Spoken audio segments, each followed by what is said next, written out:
الحمد لله نحمده ونستعينه ونستغفره ونعوذ بالله من شرور أنفسنا ومن سيئات أعمالنا من يهده الله فلا مضل له ومن يضلله فلا هادي له وأشهد أن لا إله إلا الله وحده لا شريك له وأشهد أن محمدًا عبده ورسوله أما بعد فإن خير الحديث كتاب الله وخير الهدي هدي محمد صلى الله عليه وسلم وشر الأمور محدثاتها وكل محدثة بدعة وكل بدعة ضلالة وكل ضلالة في النار. أعوذ بالله السميع العليم من الشيطان الرجيم. بسم الله الرحمن الرحيم. فلما جن عليه الليل رأى كوكبا قال هذا ربي فلما أفل قال لا أحب الآفلين. ہم دنیا کا ہر کام کرتے ہیں، جو کام نہیں کرتے ہماری اکثریت، وہ دین کا کام ہے، وہ تبلیغ کا کام ہے،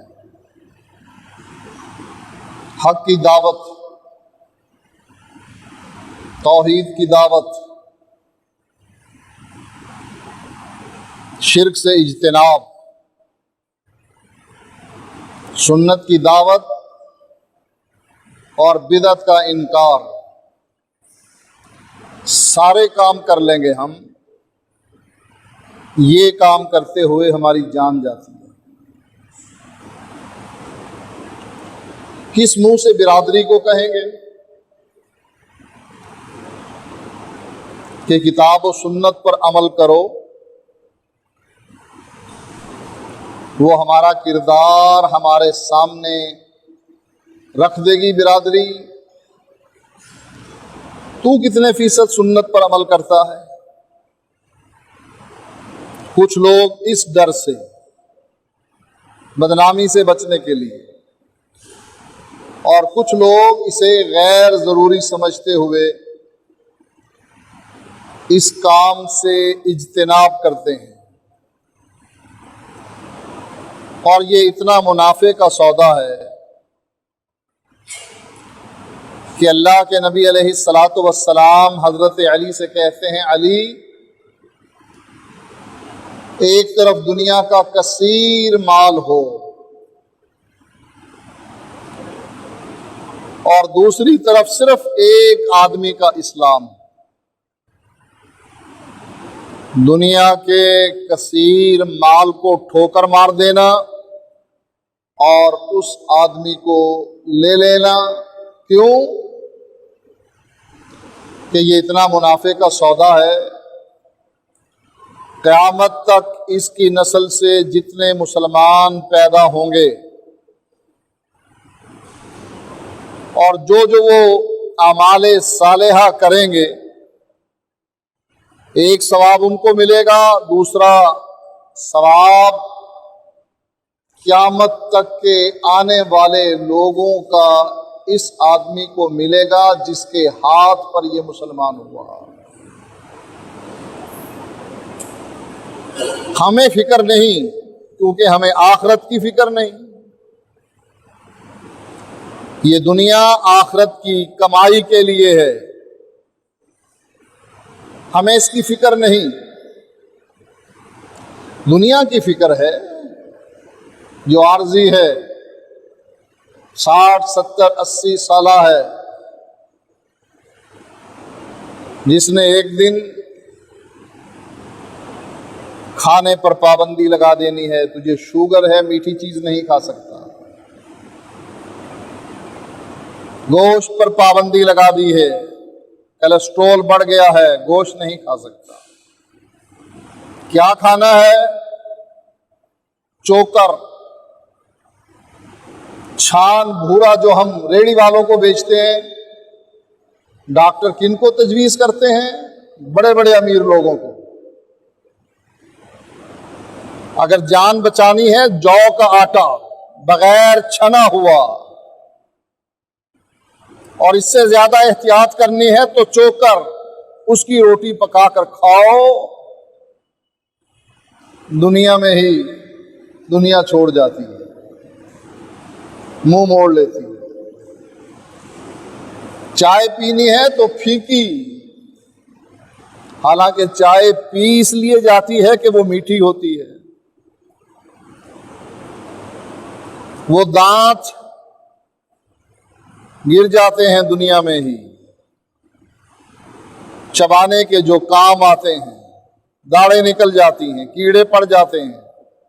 نکلی دانت سے بوٹی نہیں چبائی جاتی۔ دیکھ لیا دنیا داروں نے دنیا میں دنیا کا حال۔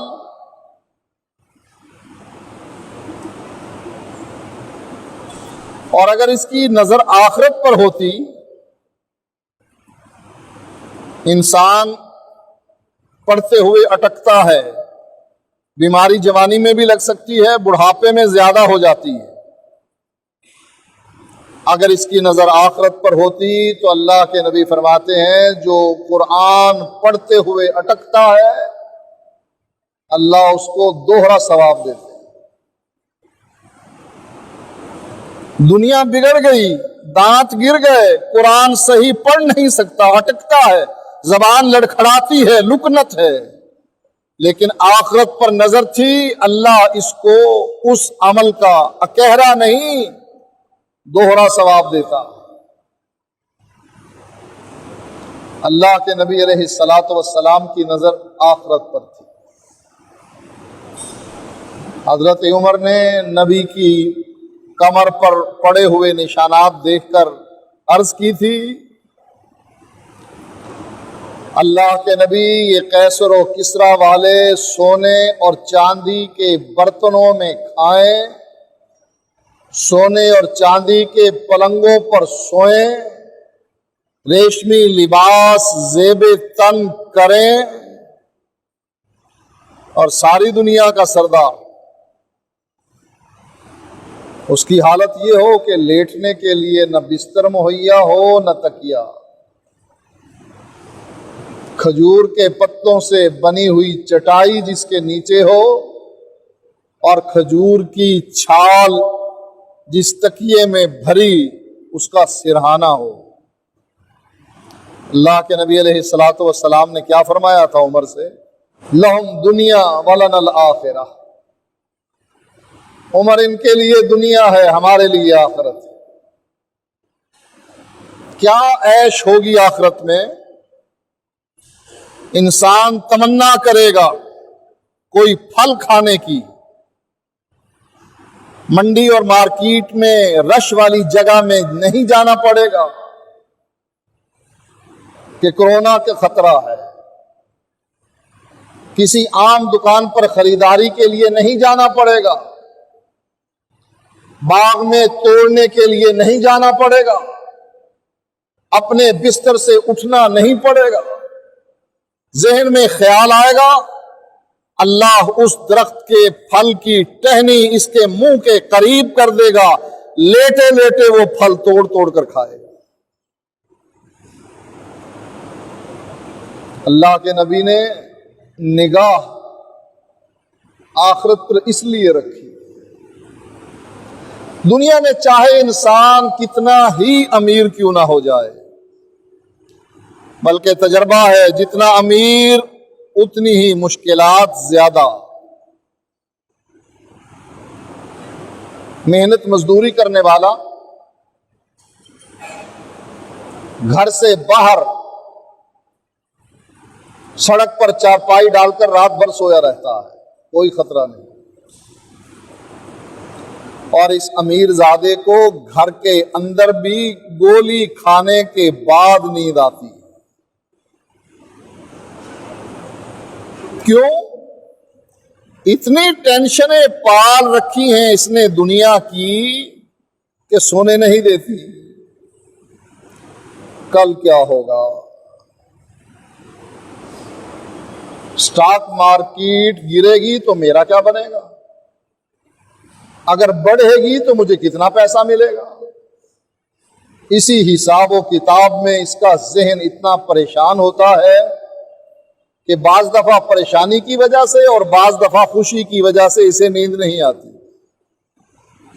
نیند لانے کے لیے گولیوں کا استعمال کرنا پڑتا ہے جو اس کی بیماری کا سبب بن جاتی ہیں۔ اللہ کے نبی علیہ الصلاۃ والسلام نے اس لیے آخرت پر نگاہ رکھی کہ دنیا نے تو آج تک کسی سے وفا نہیں کی۔ بڑے بڑے حکمران دیکھ لیں، آدھی دنیا پر حکمرانی ہو جس کی، پوری دنیا کو فتح کر لیا ہو،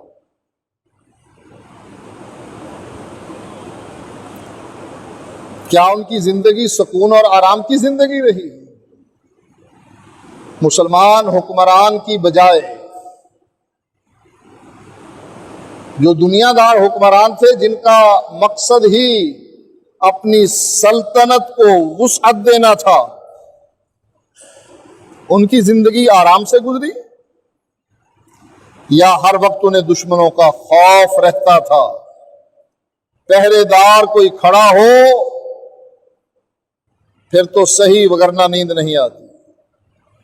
کوئی اندر سے اپنا جرنیل ہی اس کے تخت پر قبضہ کرنے کے لیے اس کو قتل کر دیتا۔ اللہ کے نبی علیہ الصلاۃ والسلام نے آخرت پر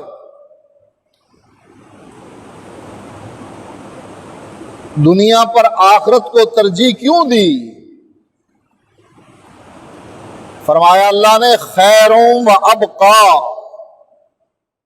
خیرن بہتر، ابقا باقی رہنے والی۔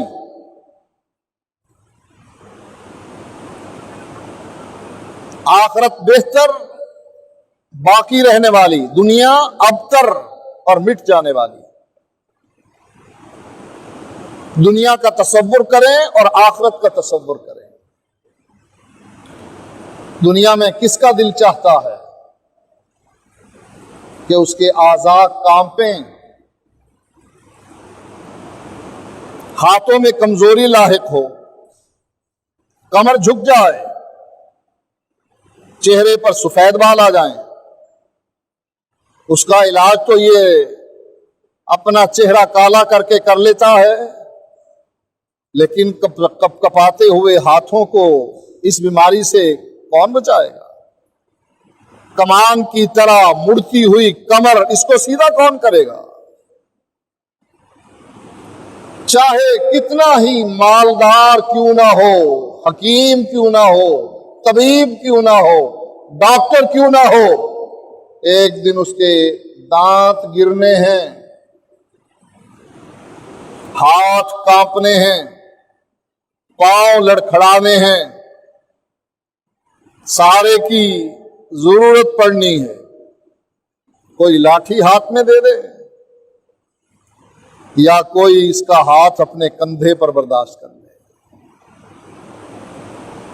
اللہ کے نبی کا بھی جب آخری وقت آیا، مسجد اپنے پاؤں پر چل کر نہ جا سکے،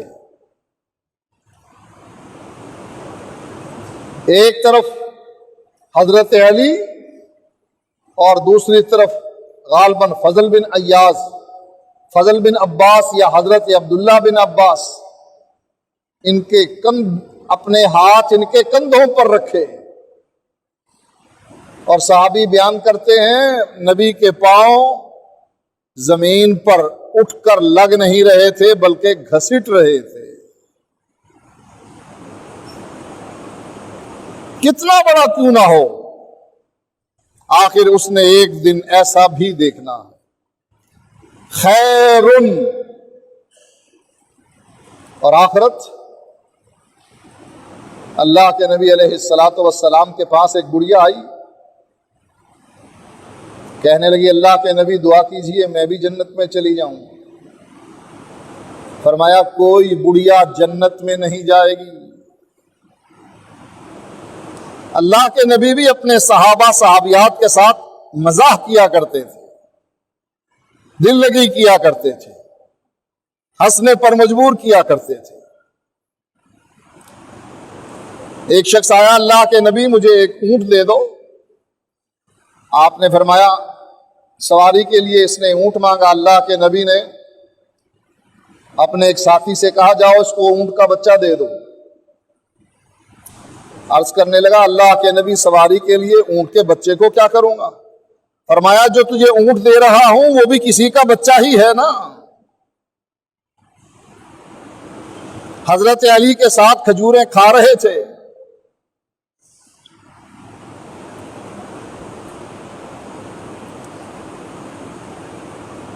کھجوروں کی گٹھلیاں نکال رہے تھے، ان کے ساتھ مزاح کر لیا۔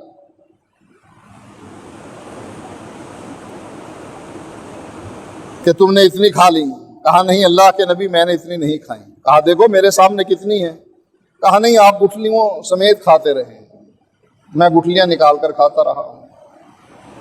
بڑھیا سے کہنے لگے کوئی بوڑھی عورت جنت میں نہیں جائے گی، وہ تو وہیں رونے اور پیٹنے لگ گئی، میں جنت میں نہیں جاؤں گی۔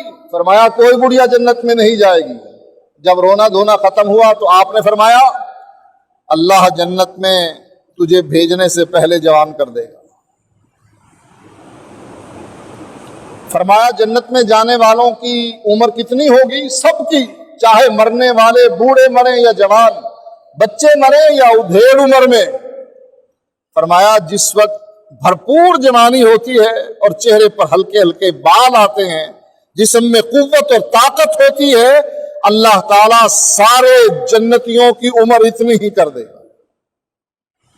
خیرن، اور یہ نہیں کہ 10 سال گزرنے کے بعد پھر عمر 22 سے 32 ہو جائے گی،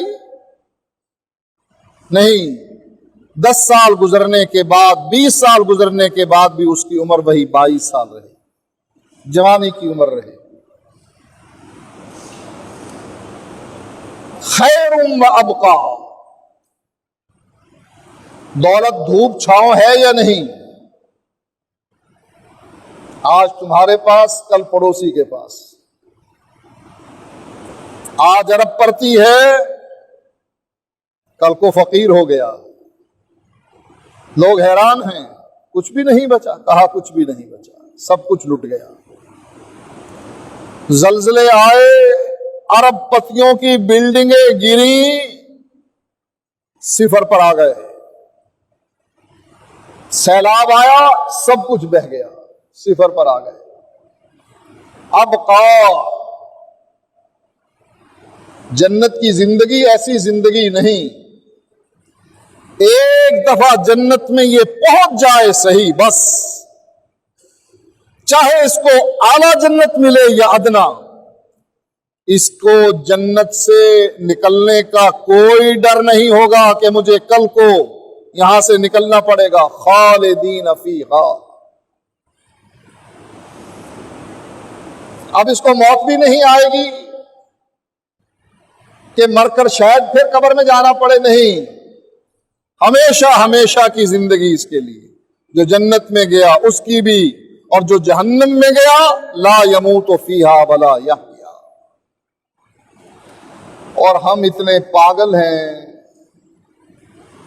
دنیا کے لیے آخرت برباد کر رہے ہیں، اور بعض اس سے بڑے پاگل ہیں۔ بعض پاگل ہیں جو اپنی دنیا کی خاطر اپنی آخرت برباد کر رہے ہیں، حرام کما رہے ہیں، حرام کھا رہے ہیں، حرام پہن رہے ہیں۔ بعض ایسے پاگل ہیں جو لوگوں کی دنیا کی خاطر اپنی آخرت برباد کر رہے ہیں، یہ اس سے بڑے پاگل ہیں۔ کس کی خاطر برباد کر رہا ہے اپنی آخرت؟ اپنی بیوی کی خاطر، بیٹے کی خاطر، بہن بھائیوں کی خاطر، حلال و حرام کی تمیز ختم کر دی، اپنے لیے نہیں، اپنی اولاد کے لیے۔ اپنی بیوی کے مطالبے پورے کرنے کے لیے حق مارتا ہے۔ وراثت کے جھگڑے چلتے ہیں، بھائی بھائی کا مال کھا گیا، چچا بھتیجے کا مال کھا گیا، ماموں بھانجے کا کھا گیا۔ یہ وہ لوگ ہیں جو لوگوں کی دنیا کی خاطر اپنی آخرت برباد کر لیتے ہیں، اور جن کی نظر آخرت پر ہوتی ہے وہ ان چکروں میں پڑتے ہی نہیں۔ فرمایا اللہ کے نبی نے، کن فی الدنیا کا انا کا غریب عابر السبیل، دنیا میں ایسے رہ جیسے ایک پردیسی رہتا یا ایک مسافر رہتا ہے۔ دنیا مسافر خانہ ہے، مسافر کے لیے اتنا ہی سامان چاہیے جتنی اس کی ضرورت ہے۔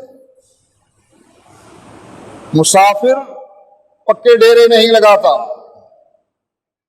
ایسے ہی عام آدمی ایک مکان، فرمایا اللہ کے نبی نے، جس کے پاس مکان ہے، جس کے پاس سواری ہے، اور جس کے پاس نیک بیوی ہے، وہ بادشاہ ہے اوقبا قال، غریب نہیں ہے، امیر آدمی ہے۔ یہی ضرورت کی چند چیزیں ہیں نا، مکان اور ان کے اندر لوازمات۔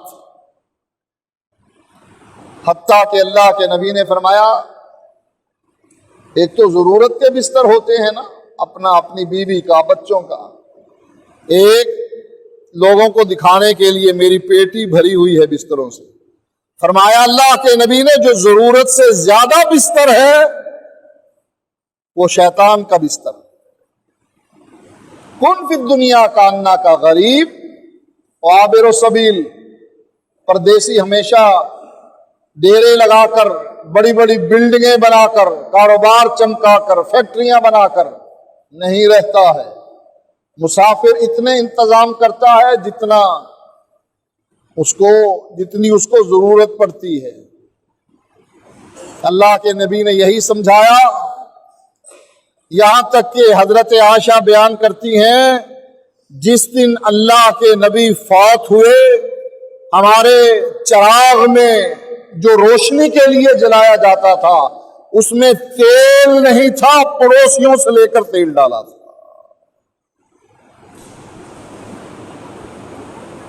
اسی لیے اللہ کے نبی علیہ الصلاۃ والسلام نے مکے میں اپنے رشتہ داروں کو اکٹھا کیا، دعوت کی۔ نبی توحید کی دعوت پیش کرنا چاہتے تھے، پیش کرنے سے پہلے ہی رشتہ دار بول پڑے، اس کی نہ سنو، یہ پاگل ہے، دیوانہ ہے، آباء اجداد کے دین سے پھیرنا چاہتا ہے۔ لوگ اٹھ کر کھا پی کر چلے گئے۔ اللہ کے نبی علیہ الصلاۃ والسلام نے ہمت نہ ہاری، پھر دعوت کر دی، اور ان کی سازش سمجھ کر ان کے اٹھنے سے پہلے اپنا پیغام پہنچا دیا، قولوا لا الہ الا اللہ۔ آخرت پر نظر تھی نا، تبھی پہاڑ کی چوٹی پر چڑھ گئے تھے۔ ہماری طرح دنیا دار ہوتے، کہتے میں اپنی بکریاں چراؤں یا تبلیغ کروں، میں اپنی دکان کھولوں یا لوگوں کو توحید کی دعوت دوں، اور کوئی کر لے گا نا یہ کام۔ مجھے دفتر پہنچنا ہے، لیٹ ہو رہا ہوں، باس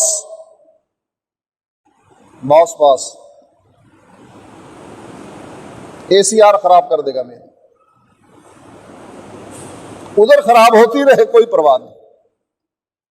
یہ ہے فکر کی، کہ ہماری فکر کیا ہے، اللہ کے نبی کی فکر کیا تھی اور انبیاء کی فکر کیا تھی۔ حضرت ابراہیم علیہ الصلاۃ والسلام رسول ہیں، نبی ہیں۔ یہ نہیں کہ تدریجاً مسلمان ہوئے، کہ آج پہلے میں بریلوی تھا، پھر میں دیوبندی بنا، اب آخری سیڑھی پر اہل حدیث بن گیا، بس اب اس کے آگے بھی گڑا ہے، پیچھے بھی گڑا ہے، آخری سٹاپ۔ کراچی جب ٹرین پہنچتی ہے، ایک آدمی کہے میں آگے جانا چاہتا ہوں، کہو آگے تو سمندر ہے، پھر ڈوب کر مرے گا۔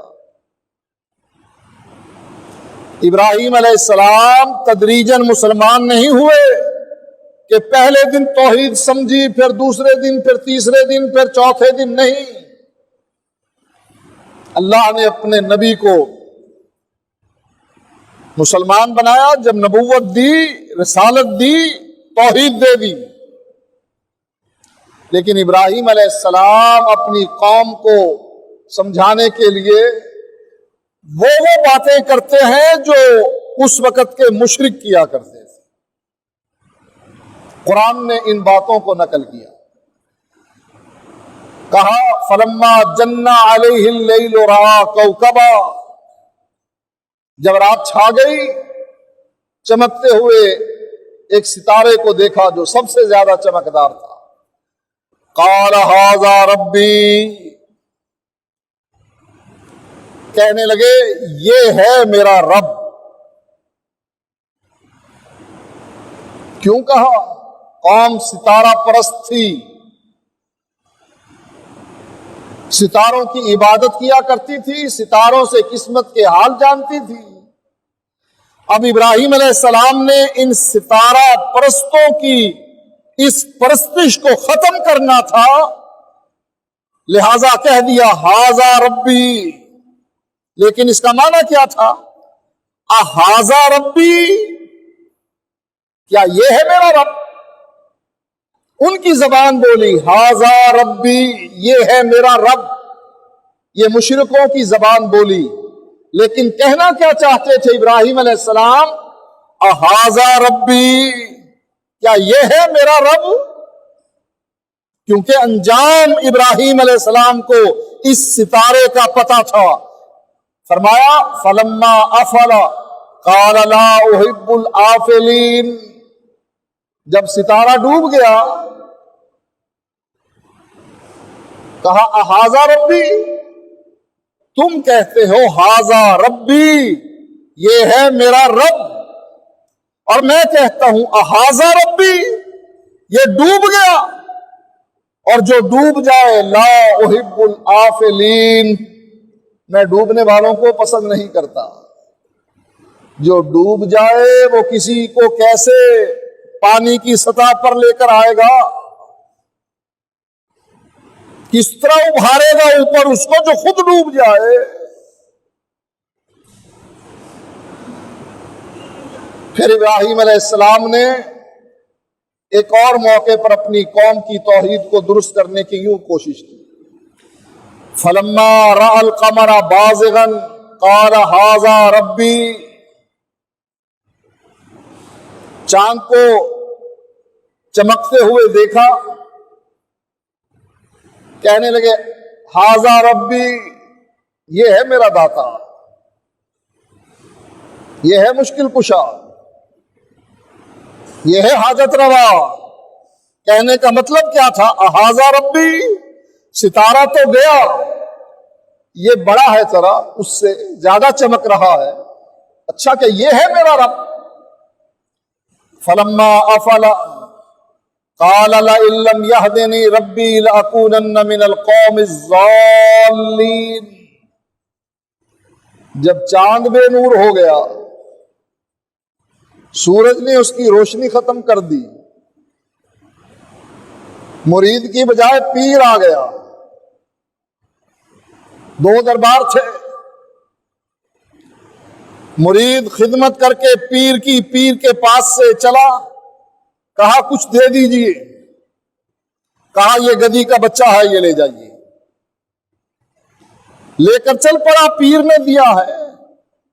پیر بھی جان چھڑانا چاہتا تھا کہ یہ ویسے ہی 50-50 کا پارٹنر بن کر بیٹھا ہے، جو آتا ہے آدھا لے لیتا ہے، اس کو گدھا دو، جان چھڑاؤ اس سے۔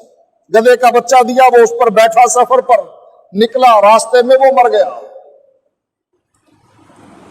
مرنے کے بعد اب اس کی لاش کو کہاں لے کر جائے؟ اس نے گڑھا کھودا، لاش کو دفنایا، قبر بنا دی، لوگ آنے لگ گئے، اس نے چادر بچھا دی، لوگ آنے لگ گئے، اس نے دربار بنا دیا۔ استاد کا کاروبار آہستہ آہستہ مندہ پڑنا شروع ہو گیا۔ حیران ہوا، پہلے اتنے آتے تھے اب اتنے آتے ہیں، پہلے ماہانہ کی اتنی آمدنی تھی اب اتنی آمدنی ہے۔ کسی نے بتایا ساتھ میں ایک اور اس سے زیادہ عالی شان دربار بن چکا ہے۔ دیکھنے کے لیے گیا، تفتیش کرنے کے لیے کہ دیکھوں تو صحیح وہ کون مجھ سے بڑا دربار بنا کر بیٹھا ہے۔ آگے گیا تو شاگرد، کہا کیا چکر ہے؟ کہا استاد جی لوگوں کو چلے جانے دو پھر بتاؤں گا۔ رات چھا گئی، حجرے میں بیٹھے، پوچھا کیا چکر ہے؟ کہا استاد جی جو دیا تھا نا گدی کا بچہ وہ مر گیا، میں نے اس کی قبر بنائی، دربار بنا دیا، میرا کاروبار چل گیا۔ سچ سچ بتاؤ استاد جی وہاں کون دفن ہے؟ کہا اس کی ماں دفن ہے۔ ابراہیم علیہ السلام نے ستارے سے بڑا دیکھا، چاند، کہنے لگے اہذا ربی، چلو وہ تو ستارہ تھا یہ تو چاند ہے، لیکن جب چاند بھی بے نور ہو گیا اس سے بڑا آ گیا سورج۔ فرمانے لگے اگر اللہ نے مجھے ہدایت نہ دی تو میں گمراہ لوگوں میں سے ہو جاؤں گا۔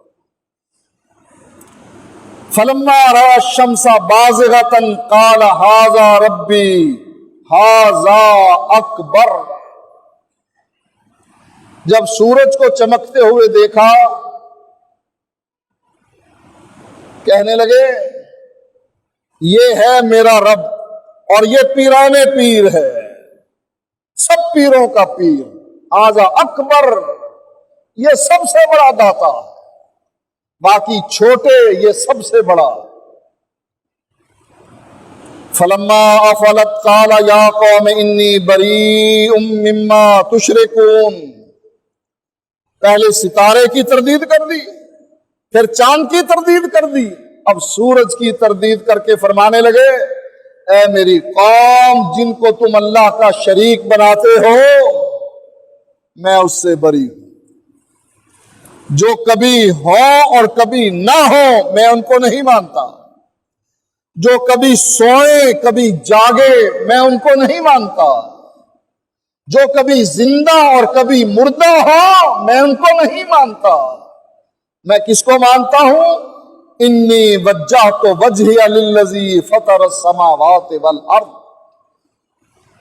میں تو اس کو مانتا ہوں جس نے بغیر ستون کے آسمان بھی کھڑا کر دیا اور ہماری رہائش کے لیے زمین بھی بچھا دی، حنیفا یکسو۔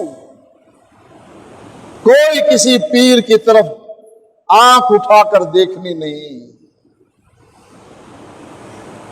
یہ پیر نہیں، یہ پیڑ ہے، پیڑ جو جسم میں دردیں پیدا ہوتی ہیں نا، یہ ایمان کے لیے پیڑ ہیں، درد پیدا کرتے ہیں جسم میں بیماری شرک کی اور بدعت کی، بوٹے لگاتے ہیں، شجر کاری کرتے ہیں، جیسے پاکستان کو ہرا بھرا کرنے کے لیے شجر کاری کی مہم ہے، ایسے ہی پیر شرک اور بدعات کو ہمارے جسموں میں داخل کرنے کے لیے کیا کہتے ہیں؟ آؤ دربار پر آؤ میرے پاس، اکیلے نہ آؤ، اپنی نوجوان بیٹی کو بھی لے کر آنا، اور جاتے ہوئے اسے میری خدمت کے لیے چھوڑ کر جانا، وہ دربار پر میری خدمت کرے گی اور تمہارے گھر میں برکتیں ہی برکتیں ہوں۔ اگلے سال آنا، نواسے کو پوتے کو ساتھ لے کر چلے جانا۔ بےغیرتی پھیلا رکھی ہے ان پیروں نے۔ کیا فرمایا ابراہیم علیہ السلام نے؟ وَمَا أَنَا مِنَ الْمُشْرِكِينَ، اے میری قوم تم ستاروں کو پوجو، چاند کو پوجو، سورج کو پوجو، میں تو ایک اللہ کو پوجتا ہوں، اس کے علاوہ کسی کو نہیں پوجتا۔ یہ ہے غیرت کا معاملہ کہ آپ کے اندر اگر غیرت ہے، برادری سے ٹکر لیں، ان کو سمجھائیں، بتلائیں کہ دیکھو یہ ہے توحید، اگر تم مسلمان بننا چاہتے ہو اس راستے پر آؤ۔ لیکن یہ کرتا کوئی ہے، وہی کرتا ہے جس کو رب توفیق دیتا۔ لہٰذا آپ نے بھی اگر جنت میں جانا ہے اس راستے پر آ جاؤ، انشاءاللہ دنیا میں بھی عیش کرو گے اور آخرت میں بھی۔ وآخر دعوانا الحمدللہ۔